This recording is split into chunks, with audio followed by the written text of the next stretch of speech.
Friends, எல்லாருக்கும் வணக்கம். இன்னைக்கு எந்த கண்டென்ட் பேச போகிறோம் அப்படின்னா, இந்த பொள்ளாச்சி பாலியல் அந்த பிரச்சனையை பற்றி தான் பேச போகிறேன். இந்த பிரச்சனையை முடிஞ்சு வச்சப்பா குற்றவாளிகளுக்கெல்லாம் தண்டனை கொடுத்துட்டாங்களே, அப்புறம் இந்த பிரச்சனையை பற்றி பேசணும் அப்படின்னு நீங்கள் நினைக்கலாம். ஆனால் இந்த பிரச்சனைக்காக பல்வேறு அதிகாரிகள், இப்போ எடுத்துக்காட்டுக்கு காவல்துறை அதிகாரியிலேருந்து சிபிசிஐடி, சிபிஐ, அப்புறம் வழக்கறிஞர்கள், அப்புறம் நீதிபதி அம்மா, இப்படி பல்வேறு அதிகாரிகளுடைய கூட்டு உழைப்பினால அந்த 9 பேருக்கும் தண்டனை வழங்கப்பட்டிருக்கு. அது இவங்க எல்லாருக்கும் நம்ம ராயல் சல்யூட் அடிச்சுக்கலாம். கடுமையான உழைப்புக்கு மத்தியில் இப்படி ஒரு தீர்ப்பை அழகாக கொடுத்துருக்காங்க. எல்லாரும் மக்களுக்கு ரொம்ப மகிழ்ச்சி. ஆனால் இதில் என்ன அப்படின்னா, இந்த 9 பேரும் குற்றவாளி ஆகிறதுக்கு யாரெல்லாம் காரணம்? இப்போ ஒரு பாடல் கூட இருக்குது சினிமாவில், எந்த குழந்தையும் நல்ல குழந்தை தான் மண்ணில் பிறக்கையிலே, அவர் நல்லவராவதும் தீயவராவதும் அன்னை வளர்ப்பினிலே, அன்னை வளர்ப்பினிலே. இந்த பாடல் எல்லாரும் கேட்டிருப்பீங்க. இப்போ நல்லவராவதும் தீயவராவதும் அன்னை வளர்ப்பினிலே. அன்னை, அதாவது அம்மா மட்டும் நம்ம பழி போட்ட முடியாது. ஏன்னா அவங்க வளர்ப்பு மட்டும் கிடையாது. அம்மா, அப்பா, கூட பிறந்த அண்ணன் தம்பி, அப்புறம் நம்ம தாத்தா பாட்டி, சொந்த பந்தம், நண்பர்கள், பழக்க வழக்கங்கள், இப்படி எல்லாருக்குமே ஒரு மனிதன் கெட்டு போகிறதுக்கும் வாழ்க்கையில் முன்னேறி பெரிய ஆளாகிறதுக்கும் இவங்க எல்லாருக்குமே பொறுப்பு இருக்குது. அப்படி பார்க்கும்போது இந்த 9 பேரும் எங்கே தவற விட்டாங்க? இவங்க 9 பேரும் தாய் தகப்பன் கேள்வி கேட்காமல் விட்டதுனால தான் இவ்வளோ பெரிய பிரச்சனை. ஆனால் அந்த 9 பேரும் பார்த்தா நல்லா படித்தவங்க மாதிரி தான் இருக்காங்க. எல்லாம் டீசெண்டாக இருக்கேன், படித்தவங்க மாதிரி இருக்கேன், நல்லா பணம் படைத்த நல்லா பணக்கார குடும்பத்தை சேர்ந்தவங்க மாதிரி இருக்கேன். ஆனால் இவங்க தாய் தகப்பன் இவ்வளோ படிக்க வச்சுருக்காங்க, நல்ல பணம் இருக்குது. ஆனால் அந்த இடத்துல என்ன இல்லை?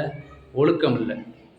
ஒரு பையன் வெளியில் போயிட்டு வந்தால், எங்கேடா போயிட்டு வர்ற, ஏன் இவ்வளவு லேட்டு, என்ன காரணம், என்ன வேலைக்கு போகிற, என்ன பண்ணுற அப்படின்னு ஒரு தாய் தகப்பன் கேள்வி கேட்கணும். கேள்வி கேட்டால் மட்டும்தான் அவனுக்கு ஒரு குழந்தைகளுக்கு பயம் இருக்குது. அப்படி பயம் இருக்கும்போது ஆட்டோமேட்டிக்காக அவன் ஒரு நாள் உண்மையை சொல்லிடுவேன், என்னன்னு கண்டுபிடிச்சி அந்த பிரச்சனையிலேருந்து நம்ம அவனை வெளியில் கொண்டு வந்துடலாம். தாய் தகப்பை எங்கே கேள்வி கேட்காமல் விடுறாங்களோ அங்கே குழந்தைகள் அதிகபட்சமாக பெரிய பெரிய குற்றங்களில் ஈடுபட்டு இப்போ பார்த்துங்க அந்த 9 பேர் குடும்பத்துலேயும் மகிழ்ச்சியே இருக்காது. ஏன்னா ஒரு ரூபா சோறு சாப்பிடும்போது கூட நிம்மதியோடு சாப்பிட மாட்டாங்க. ஏன்னா 9 பேர் உள்ளே அடக்கிறேன். அப்போ 9 பேர் குடும்பத்துலேயும் எப்படி மகிழ்ச்சி இருக்கும்? அப்போ குழந்தைக்கு முதல் சொல்லி கொடுத்து வளர்க்கணும். என்ன அப்படின்னா, படிக்கிறது, ஒரு பள்ளிக்கூடத்துக்கு போகிறது எதுக்கு? ஒழுக்கத்தை கடைபிடிக்கிறதுக்கு. இப்போ வாத்தியார் கூட சொல்லுவாங்க, நம்ம கேட்டிருப்போம், நீ படிக்கிறியே இல்லையா, எனக்கு ஒழுக்கமாக இருக்கணும் அப்படின்னு சொல்லுவாங்க. படிப்பை விட ஒழுக்கத்துக்கு ஏன் அவ்வளோ முக்கியத்துவம் கொடுக்குறாங்க அப்படின்னா, ஒழுக்கத்தை ஒரு மனிதன் தொட்டிலிருந்து சுடுகாடு வரைக்கும் கடைபிடிக்கக்கூடிய ஒன்று தான் ஒழுக்கம்.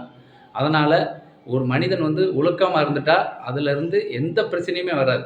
இப்போ ஒரு கோயிலுக்கு போகிறோம் அப்படின்னா, கோயிலுக்கு நம்ம வரல, கோயிலுக்கு போகலை அப்படின்னா யாரும் கேள்வி கேட்க மாட்டாங்க. ஏன்டா கோயிலுக்கு வரல அப்படின்னு யாரும் கேள்வி கேட்க மாட்டாங்க. ஆனால் நம்ம ஒழுக்கமாக இல்லை அப்படின்னா அதனால் ஏகப்பட்ட பிரச்சனை இருக்குது. நமக்கும் பிரச்சனை, குடும்பத்துக்கும் பிரச்சனை. இப்போ சுருக்கமாக சொல்லணும்னா, வீட்டுக்கும் பிரச்சனை, நாட்டுக்கும் பிரச்சனை அப்படிங்கிற மாதிரி இருக்கு. அதனால் பிள்ளைகளுக்கு ஒழுக்கத்தை கற்றுக் கொடுக்கணும். கூட படிக்கிற மாணவிகள், நம்மளோட கூட படிக்கிற மாணவர்கள், அக்கம் பக்கத்தில் இருக்கக்கூடிய சகோதரிகள், அவங்களெல்லாம் சகோதர மனதோடு நினைக்கணும். அவங்கள்ட்ட நம்ம ராங்காக தவறான வழியில் நடக்கக்கூடாது அப்படிங்கிறத இந்த வீடியோ பொதுவாக நம்மளோட படிக்கிற மாணவிகள்கிட்ட நம்ம எப்படி நடந்துக்கணும் அப்படின்னா, ஒரு அக்கா தங்கச்சிட்ட நம்ம எப்படி இருப்போம் அதே மாதிரி தான் நம்ம நடந்துக்கணும். அவங்கள்ட்ட நம்ம நம்ப வச்சு கழுத்து இருக்கக்கூடாதுன்னு சொல்லுவாங்க. அந்த மாதிரி எதுவும் நம்ம நடக்காமல் நம்ம தான் அவங்களுக்கு நம்ம பாதுகாப்பாக இருக்கணுமே தவிர நம்மளே பிரச்சனையை உண்டாக்கக்கூடாது. அதனால் என்ன மெயினாக சொல்கிறோம் அப்படின்னா, தாய் தகப்பன் அப்பா அம்மா குழந்தைகளை நல்லா ஒரு ஒழுக்கத்தோடு வளர்க்கணும். ஒழுக்கம்தான் முக்கியம். ஒழுக்கத்தை கடைசி வரைக்கும் கடைபிடிச்சா யாருக்கும் பிரச்சனை இல்லை. இது மாதிரி ஒரு நல்ல கண்டென்ட்டோடு மீண்டும் சந்திப்போம். நன்றி, வணக்கம்.